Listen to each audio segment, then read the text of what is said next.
close our eyes together.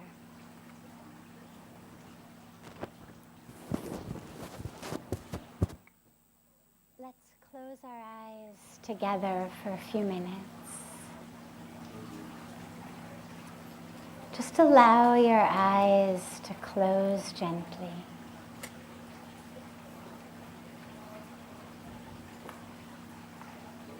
Allow yourself to really arrive.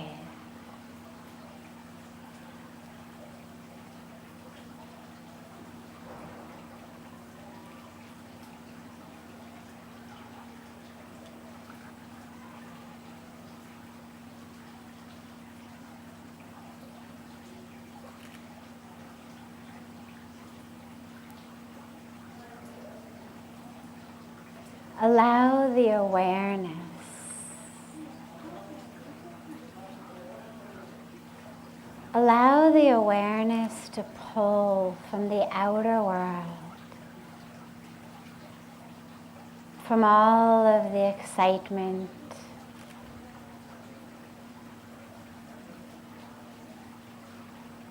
from all of the sensations and perceptions. Allow that awareness to just pull inward.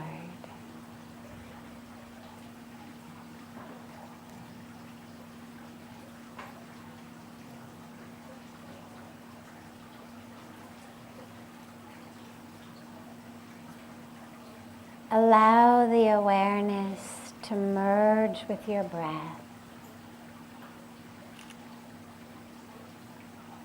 Don't try to change the breath, but just let the awareness fully merge with it as it flows in and flows out.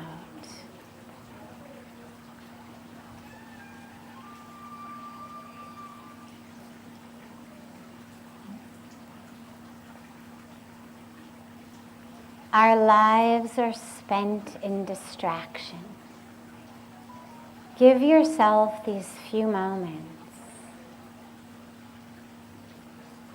to not be distracted. There will always be noise in the outer world. There will always be something ready to distract.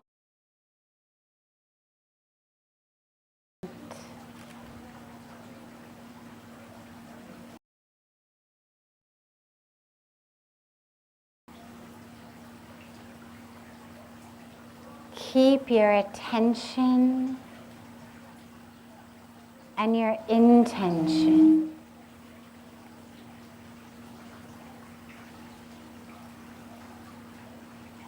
focused on the breath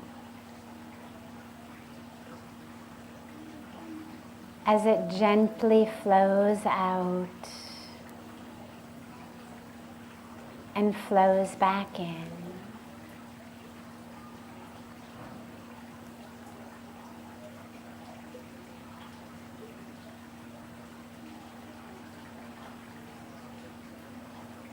As we hear the beautiful sound of the water flowing over the fountain, allow yourself to feel the waters of Mother Ganga flowing within you.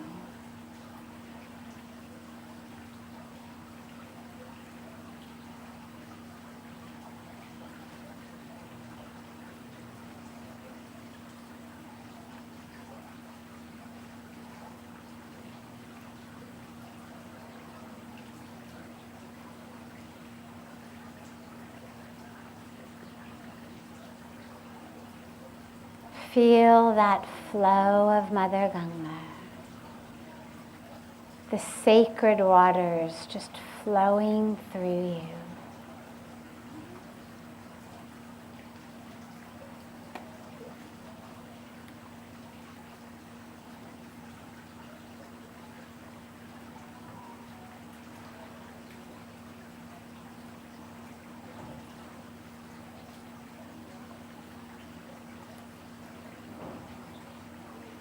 Gently bring the palms together at chest level and rub them ever so gently together.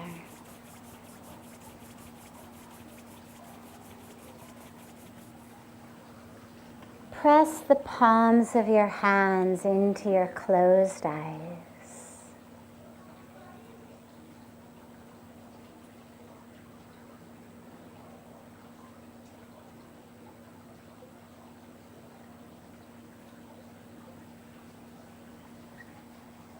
Lower your hands and open your eyes.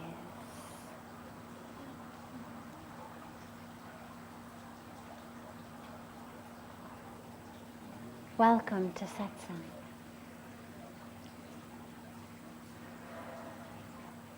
It's such a beautiful joy, as I was saying yesterday. Such a beautiful joy to be able to finally be together. To actually be able to gather again together in Satsang.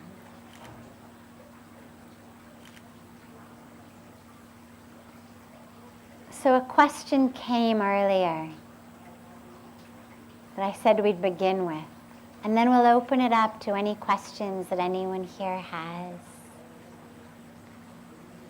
And the question was, is there any life? Is there any life without prayer and meditation? And of course it depends what you define life as. Will the physical muscle of the heart beat? Sure, for some period of time. Will the internal organs digest food and process elimination? Sure. Will you be able to put one foot in front of the other and walk down the street or walk through your life? Sure. But that isn't really what life is. What do we want from life? What is it we're looking for? We're looking for peace. We're looking for joy. We're looking for meaning. We're looking for divine connection. We're looking for truth. We're looking for awakening. We're looking for connection. We're looking for bliss. We're looking for freedom. And you can't have those things without a connection to God. Now, it doesn't matter what name we use for God, what form we use. It doesn't matter what our prayer might look like. Do we sit with our hands folded, chanting Sanskrit mantras? Or do we pray in some other way? It doesn't matter. But what matters is that we are connected. Because without that, there isn't any juice in life. So life is there, but the juice of life is not there. That Jivan ka ras, it comes only with this connection to the divine, with this love. Because the truth is, whomever we love, maybe a husband or a wife or a mother or a father, a child, a friend, if we really are loving them deeply, not just their form, not just achabot sundare, but if we really love them, what we're loving is God in them. And the way that we know that is their bodies keep changing. If you've loved someone for more than a few years, how many times have their bodies changed? Especially in a family. When we've loved people for decades, we've watched them. The bodies have changed so many times. their careers, their titles, their responsibilities, their roles in life. Everything keeps changing. But if we still love them, what we love is not the ever-changing body, not the ever-changing thoughts, personalities, identities, roles, titles. If we really love them, what we're loving is their essence. We're loving what you could call their soul, their spirit, the truth of who they are. And what is that? Well, that's God. That is the divine. That is God. So when we talk about prayer and meditation, it doesn't mean that you can't have a deeply meaningful life if you don't sit down with your hands in prayer and say, "Oh God, thank you." Or as far too frequently people sit down, "Oh God, mujhe ye de do, wo de do, acha kam se kam ye to de do, ye to kar do." That's not prayer. It's bargaining. It's a contract. Chalo maine abhishek kiya, kam se kam ye to de do. Puja to kiya, kuch to kar do aap. This is not prayer. This is a bargaining experience.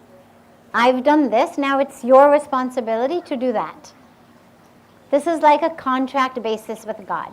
So obviously that is not necessary. It's also not even helpful. But the connection with God that leads us to say, chahe haath aisa hai, chahe haath aisa hai, chahe haath aisa hai, however they may be. Thank you, God. Thank you, God. Or just, I love you. That experience of prayer. Pujya Swamiji always says, when you speak to God, it's prayer. When God speaks to you, it's meditation. Not that actually sitting in meditation you're necessarily going to hear a voice, but that experience of being communicated with. That you are experiencing a communication, a presence. That God is there. So without that, there isn't really much of a possibility for what we would call a deeply meaningful life. An awakened life, an enlightened life, a connected life. Then everything just becomes कि कितना कमा सकते हैं, कितना खरीद सकते हैं, कितना अचीव कर सकते हैं, how much fun can we have, कितना मजा ले सकते हैं. But what most of us have already seen in our lives is that doesn't actually bring us much. सब कुछ खरीदने के बाद, प्राप्त करने के बाद, फिर भी शांति नहीं है, खुशी नहीं है, आनंद नहीं है. And that's where we keep remembering, yes, this is why our sages and our seers and the saints and the rishis keep saying, this connection is the most important. This connection is the key. Go inside, go inside.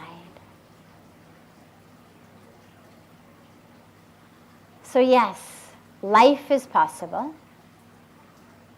but not real life. जैसे पूज्य स्वामी जी आरती में कह रहे थे कि जन्म किसी ने दिया, लेकिन जीवन गंगा जी ने दिया. So in the same way, yes, we can have the janam of a life without that connection to God. We take birth, we have the physical body, but we don't actually have that jivan. that real living. So that's why it's why we pray, it's why we meditate, it's why we come to Satsang. It's why we come to spiritual and holy places. For that jivan. ताकि जन्म में जीवन हो जाए.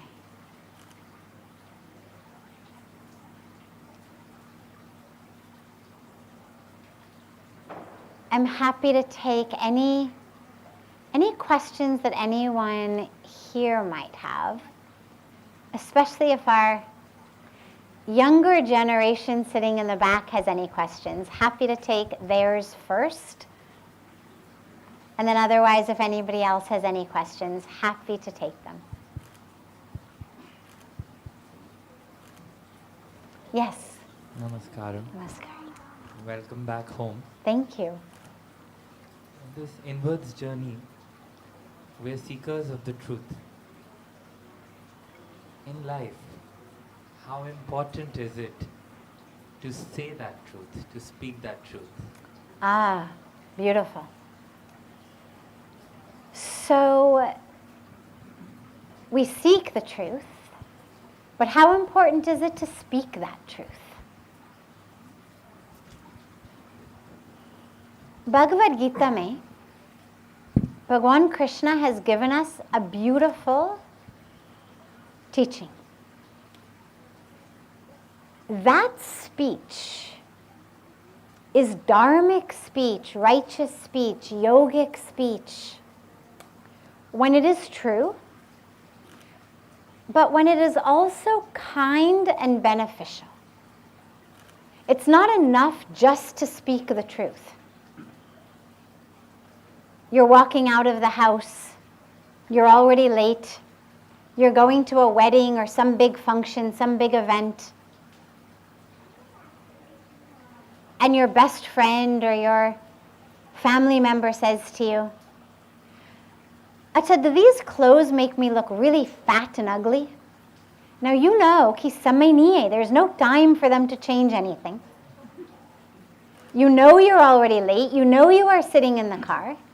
You also know they've been going through a difficult time.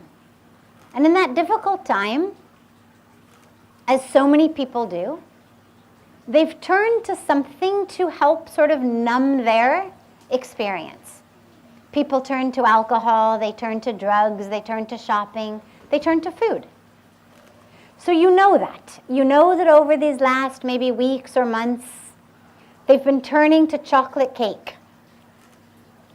to help them deal with the depression or the anxiety or the sadness that they're feeling. Now, when they say that to you, the truth you know is, yeah, they don't look so great. But is that truth kind? No. And is it beneficial? No. In the moment, it is not. Now, of course, later, maybe another time, you sit them down and you say, I've noticed you've been going through a hard time. Can I help? Would you like to speak? Can I take you on a pilgrimage to a holy place? But in that moment, the truth is neither kind nor beneficial. And that's where the fourth criteria gets added. Does it improve upon the silence?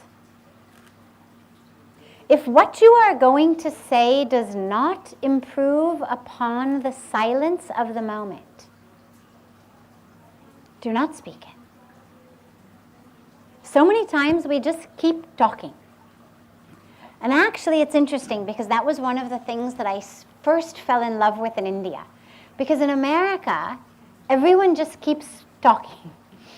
And there's a sense in Western culture where if there's silence, people feel very uncomfortable. And they even call it, an uncomfortable silence.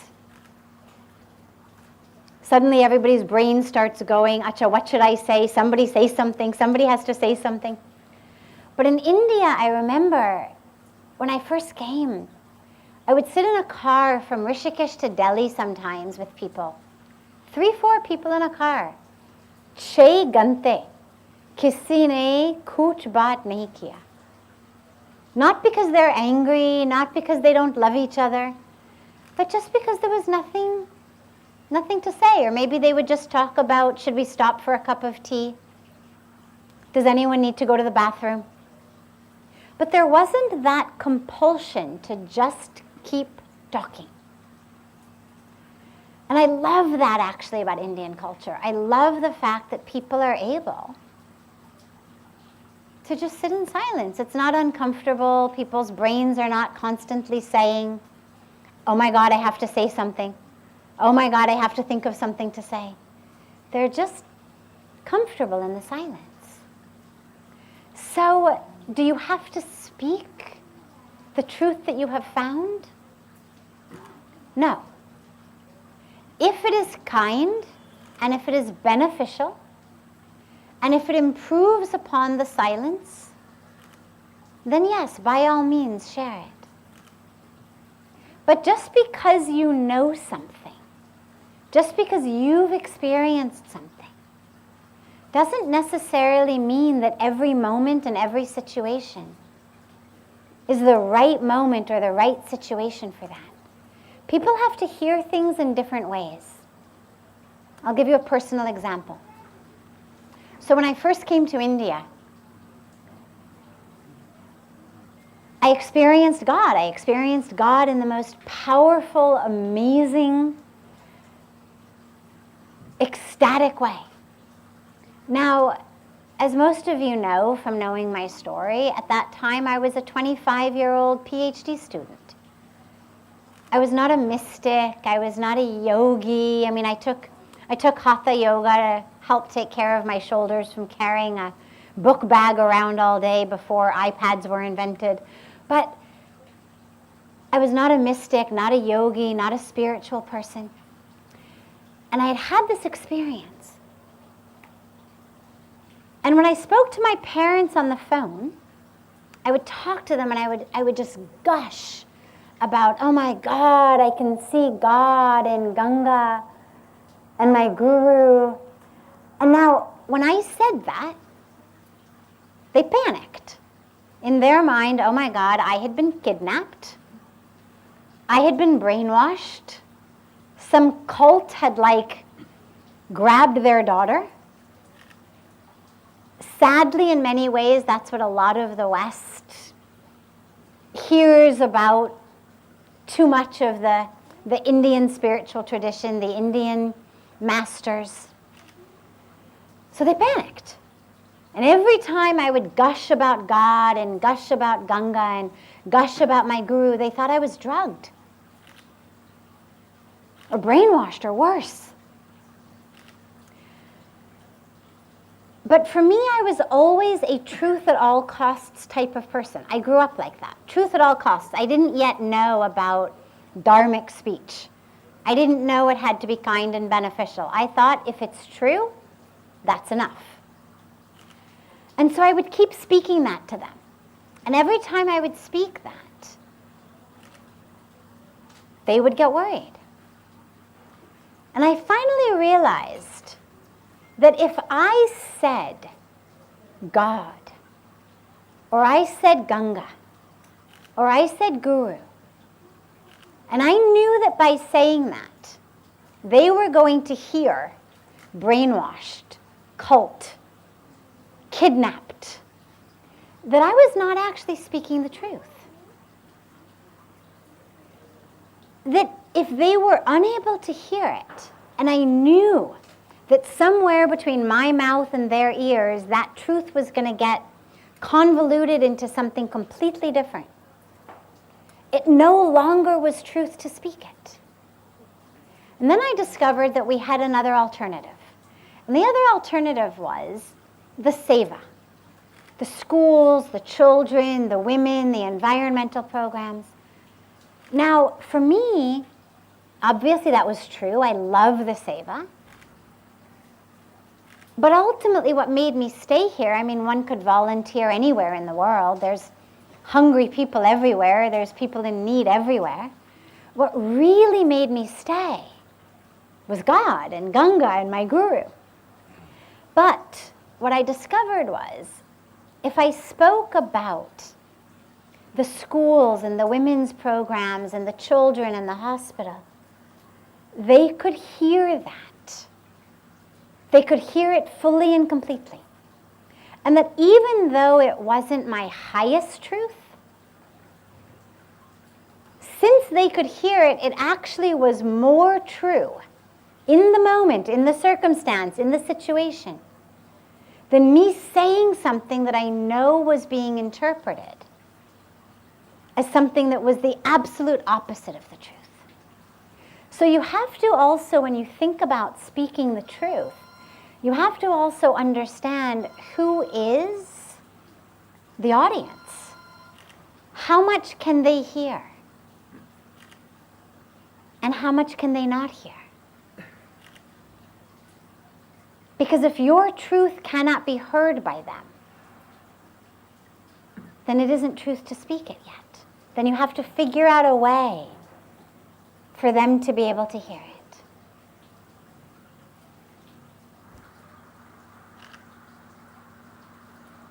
Yes. Yes.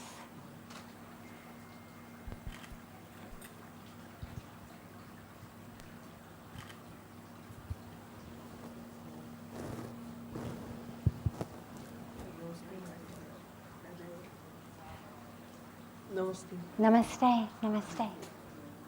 She is my grandmother, Amma ji hai. I am asking the question that he has asked me yesterday. Sure. Before asking the question, let me introduce the background of the question. Yesterday we were going into the Gita ashram, and as we were taking a stroll there, there was a pamphlet in the Gita ashram where it was written that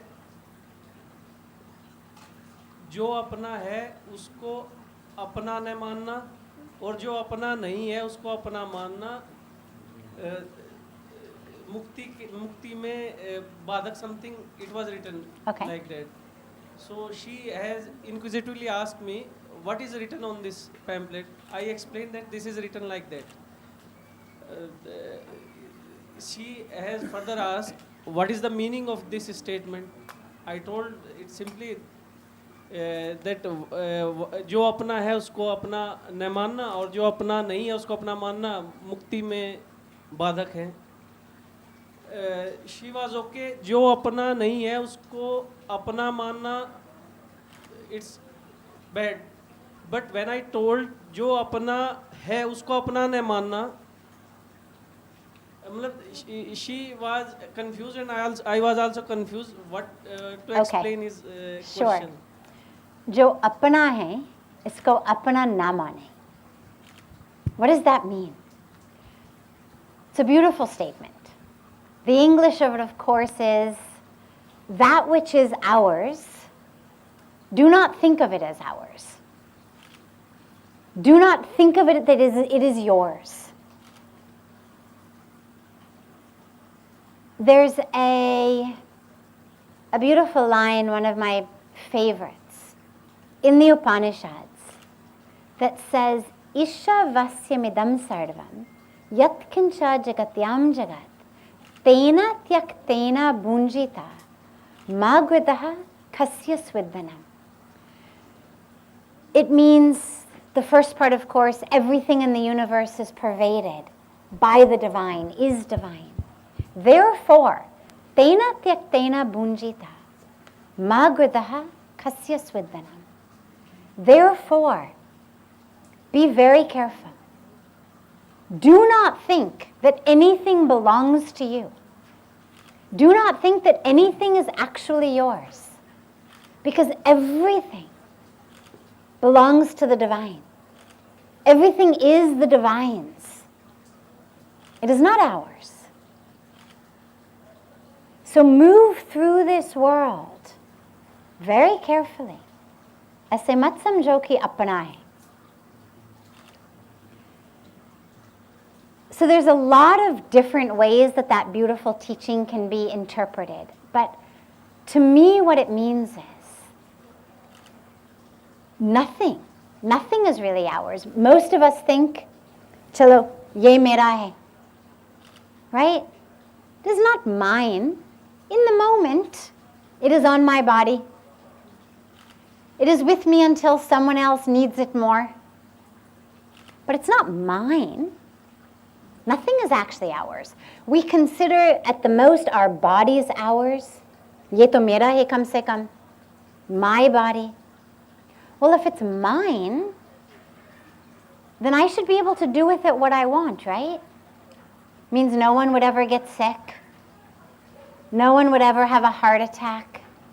None of our vessels or cells in the brain or in the heart or in the lungs would ever do something we don't want them to do. Agar mera hai, though I can make it do whatever I want. But even the body is not mine. I'm just using it temporarily.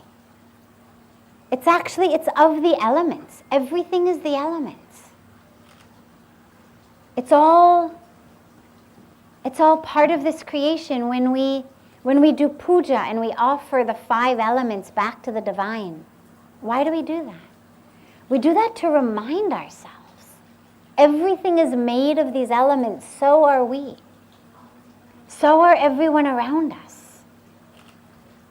The same elements that nature is made of, so are we made of them. We are not separate. Because apana means that somehow I have possessed it. If I have possessed it, it is separate from me. But nothing is separate from us. Everything is one, everything is God. So that for me is the best way that I would take that, is don't be overconfident. Don't think that something is yours, whether it's a job, whether it's money in your bank, whether it's a roof over your head, whether it's a relationship, whether it's a physical body. None of it is ours. One moment it's there, the next minute it's gone. Stock market crashes, job is over. You get bit by the wrong mosquito, health is over. Nothing is ours. And it creates this beautiful humility that everything is the divine's. And we are just able to experience this beautiful creation in this particular body for a certain period of time. But we should not get confused by thinking that things are ours, by this idea of possession. जो अपना है उसको अपनाने वाला, what it means?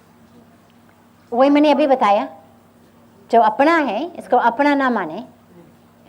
Don't think that something that is yours is not yours. Don't think that something that is yours is yours. Understand that what you think is yours is actually not yours. And that which is not yours, that you think is not yours, it is yours. Not as in the cookies on somebody else's plate or the handbag on somebody else's shoulder or somebody else's husband or wife. It's not कि ये मेरा है, दे दो अभी. But it is all. It is all one, it is all me. There is no separation. Everyone, everything is apana. And simultaneously, nothing is apana.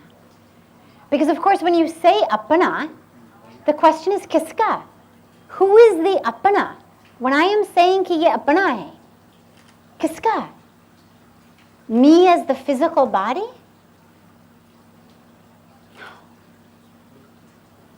That's the teaching, is to take you deeper and deeper into who you are and what your connection and role in the universe is, with this all-pervading presence of the divine.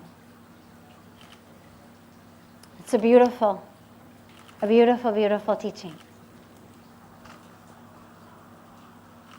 Have a a wonderful rest of your evening.